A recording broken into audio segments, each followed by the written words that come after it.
umaga ulit sa ating sa oras na ito, no? Tayo po'y magpapatuloy po sa pangalawang activity po natin para i-witness, no? Ating pong yung dalawang mag-asawang ito, si Jempoy at saka si Irene. At bago po nating umpisahan ang ating pong kasalang ito, ay tatanungin ko muna, no, yung mga nandito kung merong gustong magpro-protesta. Siguro wala naman na siguro magpro-protesta dahil ito ay renewing of vow. Ito pong dalawang mag-asawa na ito. At gaya ng sabi ko kanina, no, ay wala na magpro-protesta dahil renewing of wow, ito pong dalawang mag-asawa na ito. So we welcome, no, we present these two couples, si Jempoy at saka si Irene, sa inyong pong harapan at upang i-witness po ang kanila pong panata, no, sa oras na ito po. So inibig ko po yung dalawang mag-asawa na facing yung mga witnesses po natin. Yan, o, palakpakan po natin si Jempoy at saka si Irene. Okay? Ayan, so natawagan ko ng partner yung dalawang mag-asawa, after their yung kanila pong taking, then pwede na po kayong uupo.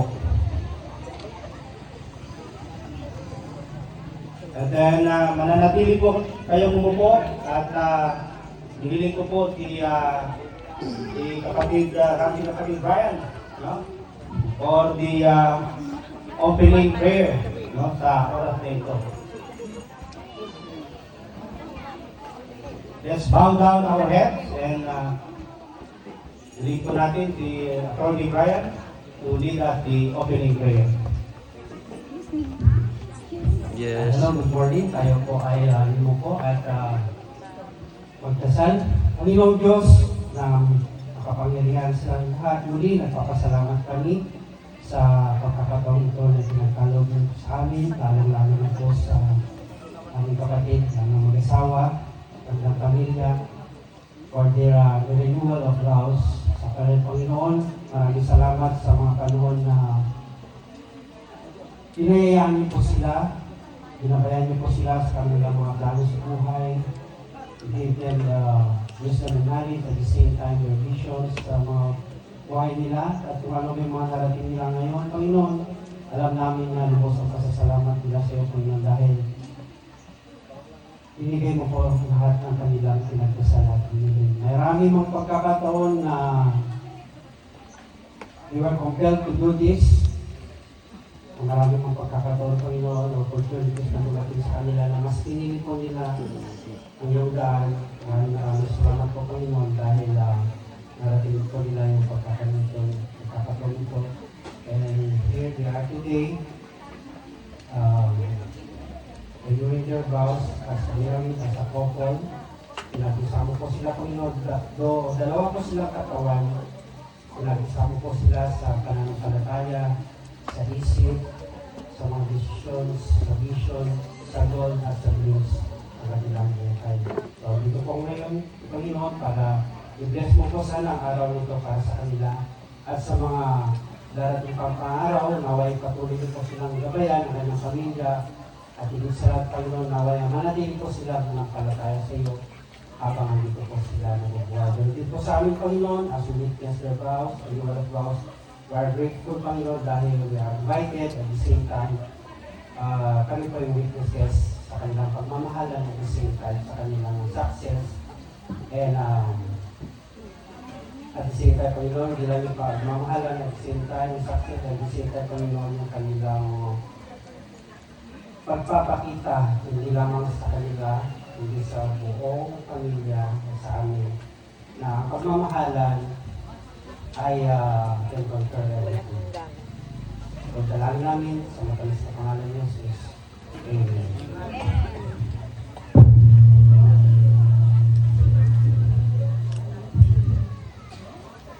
Okay, so bago po natin witness yung kami na pong panata ngayong umaga, itong dalawang mag-asawa, ay magbibigay po ako ng payo. No?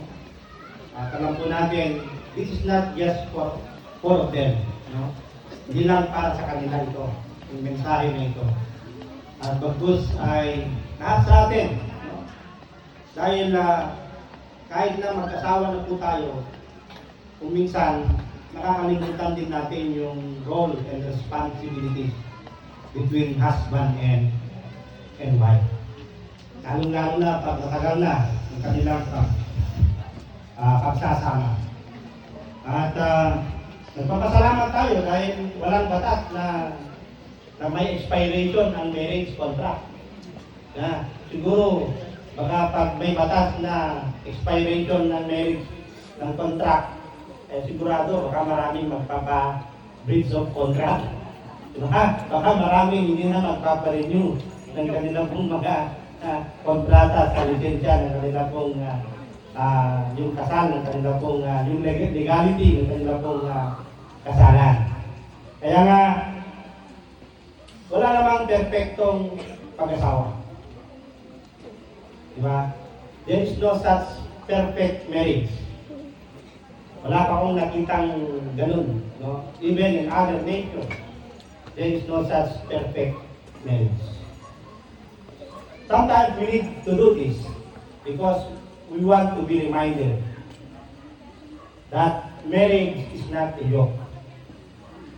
Kasi ngayon, sa panahon ito, parang ginagawang ang kasalan ay parang pag-aasawa ay ginagawang parang madalian na lang ba? Diba? Sa tingin ng tao, madali na lang. But ang minsan ng mga kabataan ngayon, merong nag-aasawa pa na bata, but they are not prepared to enter those status sa buhay. Ang alam nila, parang Hollywood. Marriage is not like Hollywood. Alam mo na, celebrities ka. Diba, alam naman natin kung ano ang kultura kapag celebrities ang pinag-usapan. Marriage is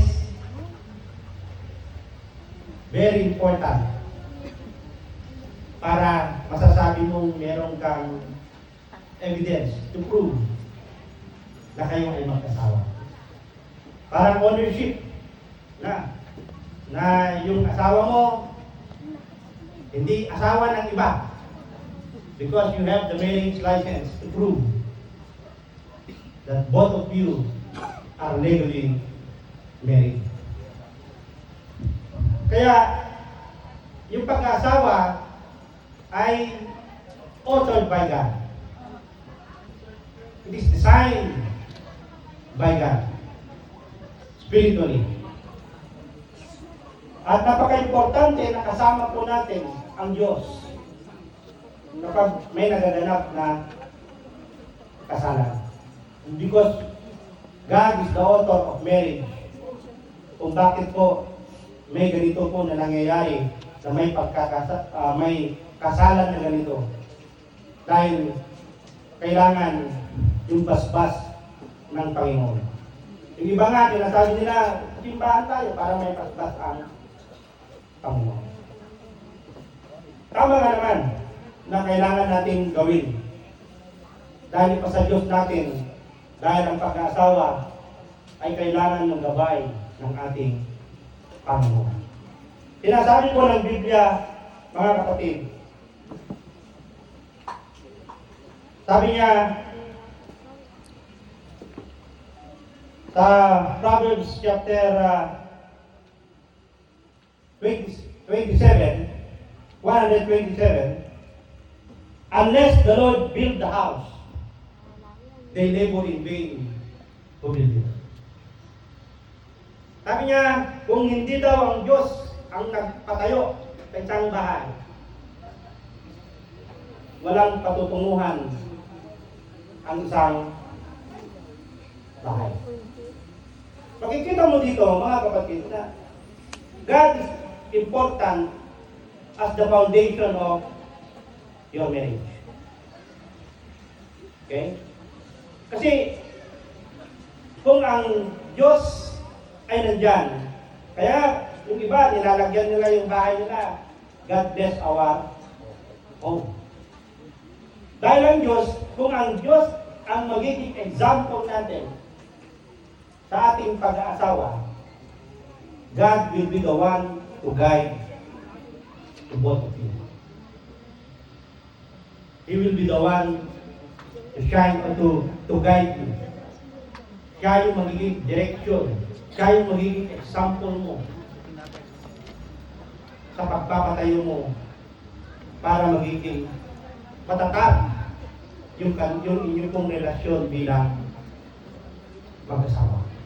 Because God is love. Christ is the author of love. At alam natin that love is so very powerful. Siya ang pinaka-importante sa lahat of all the commandment of God. Yan ang pinaka-importante na dapat hindi mo wala ang pagmamahalan sa loob ng both of you as husband and wife. Isipin mo na lang ang isang mag-asawa that there's no love between them. What will happen?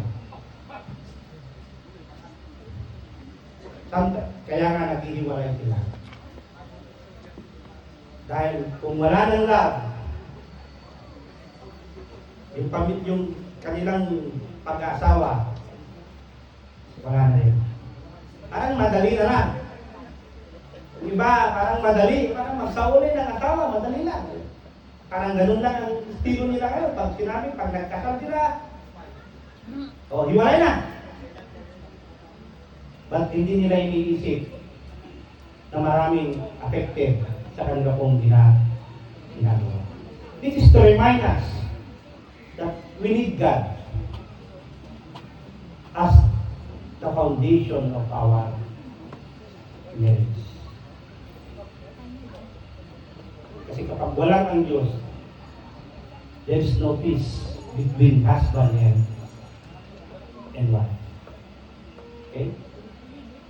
Kaya nga, ang isang halimbawa po natin, alam natin na hindi man perfecto yung ating pong yung ating pong marriage, pag-aasawa. Pero sometimes, little by little, step by step, nare-reach po natin yung maturity. When troubles, when trials came, marirealize mo, hindi pala, kung minsan sabi natin, hindi pala joke yung pag-asawa. You have to consider many things lalong-lalo na kung minsan mga kapwa kong lalaki, hindi yung kung pinagpapalit ng pampers, medyo, di ba? Medyo pag inutusan mo, ay hindi ko trabaho yan. Di ba? Lalo-lalo na pag ganyan na yung, ba, sabi nga nila, kapag una pa lamang, sweet pa lang sila. No, sweet. Alam mo na, parang bagong kasal eh. Pero unti-unti, tunog pa, bumay-baya, unti-unti. Anong tawag doon na sinasabi nila? Pero, kana, yung una pa lang is, honeymoon. Di ba? Pag medyo nagtagal na, may problema na. Sa Tagalog, sabi niya, sampalimon. Honeymoon niya eh. Kapag magtagal-tagal lang kanilang asawa dahil maraming problema, ano na susunod? Sinamon. Sinam ganun. Kaslangay, mauman. Awanin, wala ng pagmamahal sa kanilang bilang mag-asawa. Kaya isipin natin, mga kapatid, that marriage, ang pinaka-importante pa sa lahat is yung communication. Importante bilang isang tao, you need to communicate properly. Dahil kung minsan, communication, isang magdudulot yan ng problema between husband and wife. Lalong-lalo na, pag yung communication, pag wala pong pag-uusap sa kanila, kung minsan may problema, hindi klaro yung kanila pong pag-uusap, umahantong sa hiwalayan. Lalong-lalo na yung mga long-distance relationship. Diyan, nagkakaroon ng problema. Pag ang isa nandito, pag isa ay nasa abroad,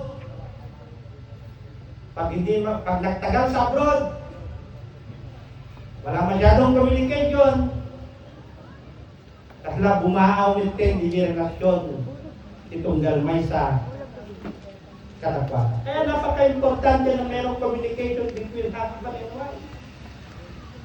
Okay? Para hindi hahantong sa malala ang kanila pong pag-aasawa. Pangalawa, consideration. Sabi niya, it is paying attention to what your mate is feeling. Kapag meron tayong tinatawag na konsiderasyon mo minsan. Kung alam mo ang isang asawa mo ay may pinuntahan, at importante yun, ibigyan mo naman ng konsiderasyon, huwag mong i-control yung iyong asawa. At isa pa dyan, huwag mong pahiyain yung asawa mo sa harapan ng maraming tao. Dahil kung minsan, may mga ganun na pangyayari. Magbibisyo yung tao dahil hindi umuwi. Pahiyain doon sa kanyang barkada. Pero hindi tama po yung tao din siya na mayroong damit triknana na masaktan. Tao din siya na nasasaktan kung may mga ganun pang nangyari. Meron pang mag-asawa, i-focus pa sa Facebook. Hindi po tama. Imbes na maliit na problema, lumalaki. So kailangan mo bilang isang tao, you have to be considerate. Tama naman na we have rules in our home. Meron tayong mga rules. Okay lang yun. But sometimes, yung rules, wag ka masyadong maging stricto. Kailangan you have to bend. Baka mamaya mapauso yung pinatayang bending the law. Diba? Yung uso ngayon, trending. No? You have to bend. Hindi naman siya broken, but you have to bend. Kailangan mo maging considerate doon sa iyong partner para okay yung iyong pag-kasama. But let's define what is love. Kasi sinasabi po ng Biblia,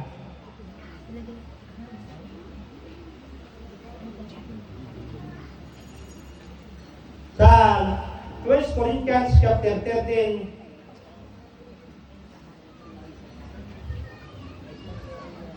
Sabi niya,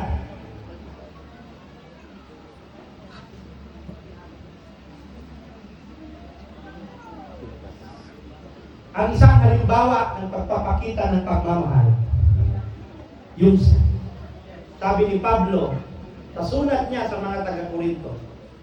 Ito ay ina-address niya, yung pinapakita niya yung totoong pagmamahal that defined by God. Sabi ni Pablo, sa verse 4, ang pag-ibig ay mapagtinuod at magandang loob. That's what is love. Diba? Ang pag-ibig ay hindi nananghalili. Ang pag-ibig ay hindi nagmamapuri. Hindi mapagpalalo.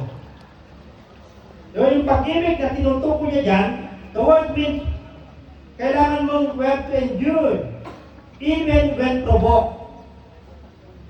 Long and tempered. Love does not retaliate. Kita mo? Meron dyan ng babae yung kanyang asawa.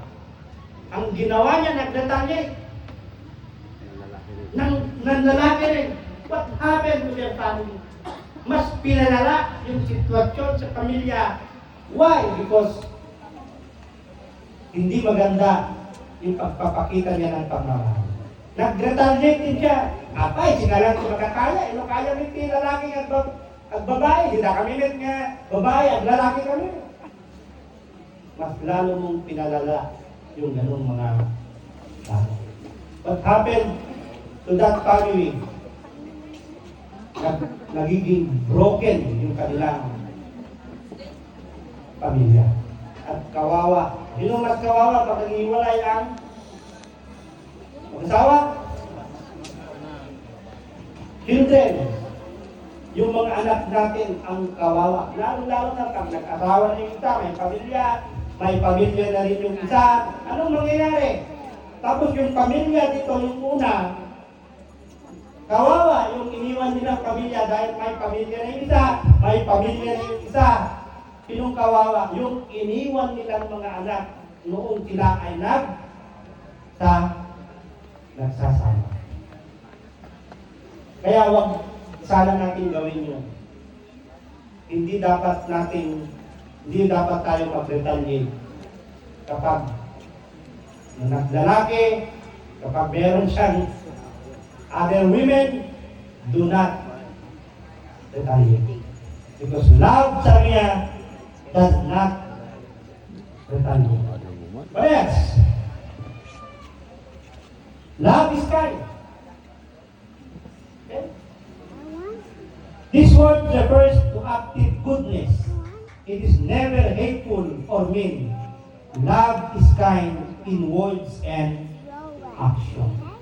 Love is kind, words and action.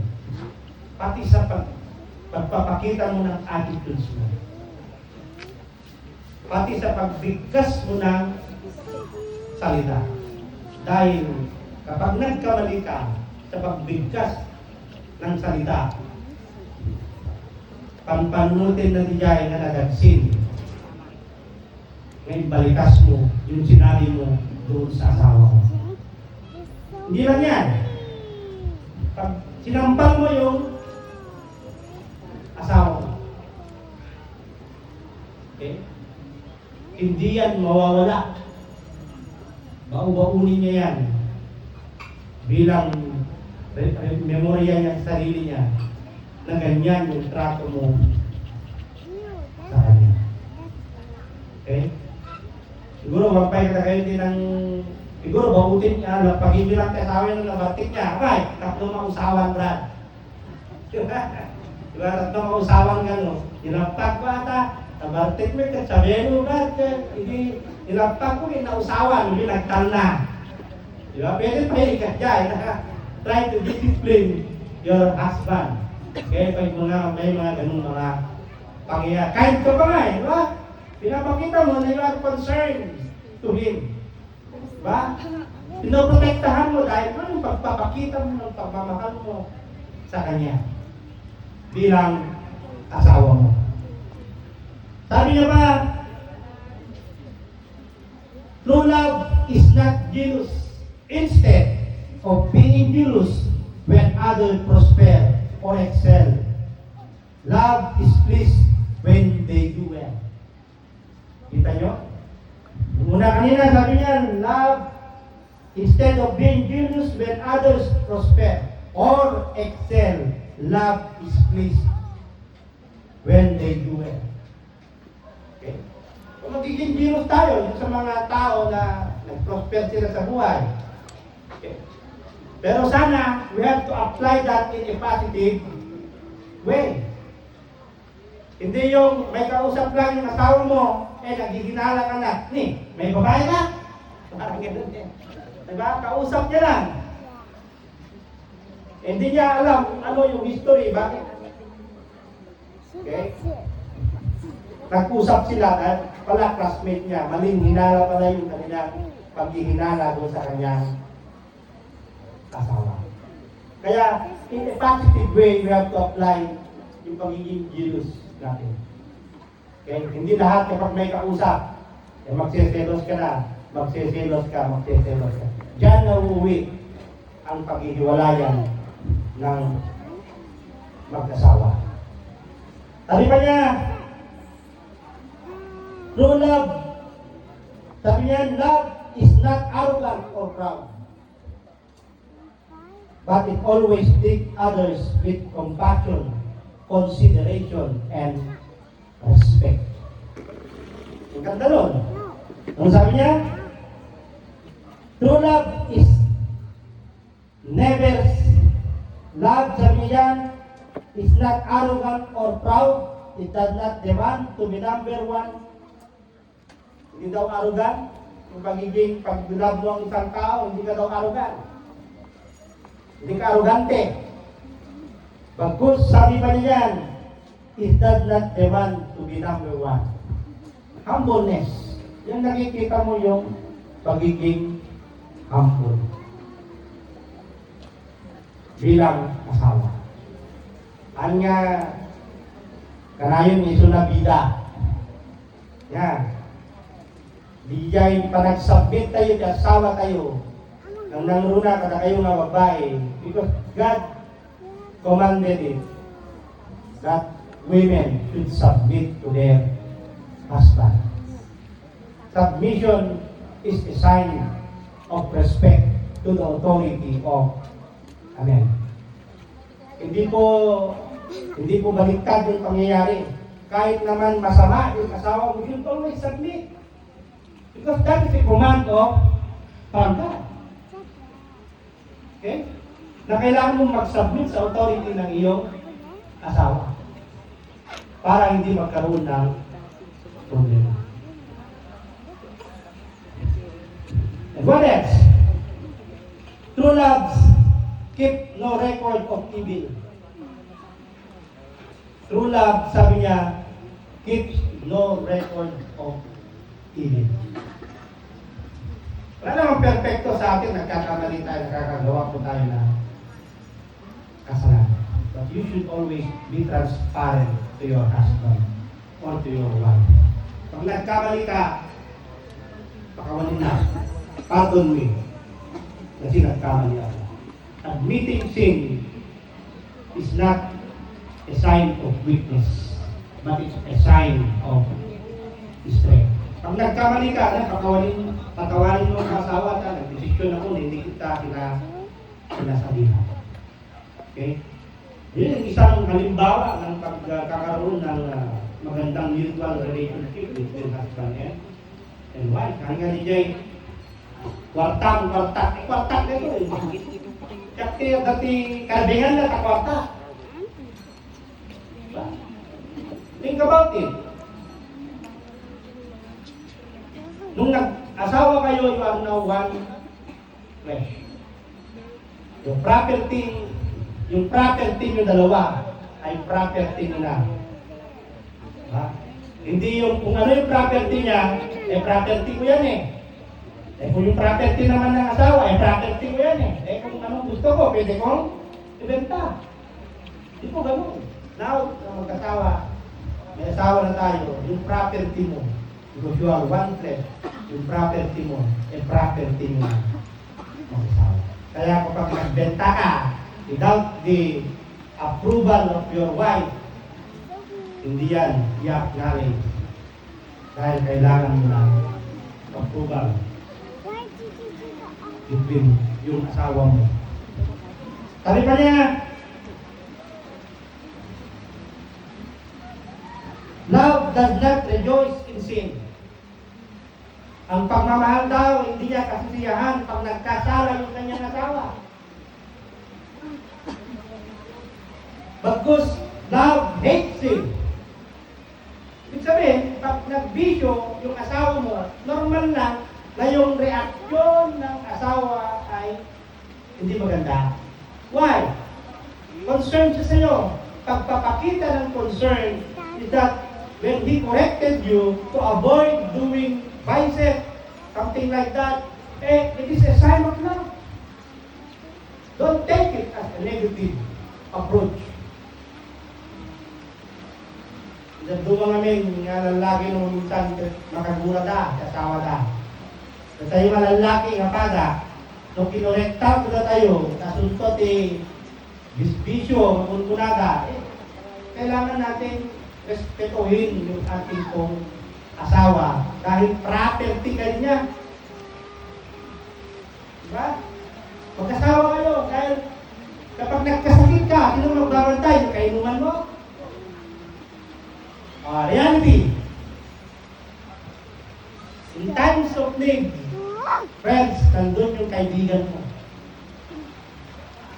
Pero when in times of problem, where is your friend in times of problem?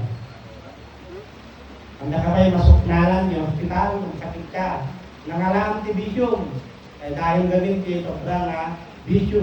So, yun ang nangyari. So, what happened? Pastor, Okay. objection. Magsalita ng Tagalog.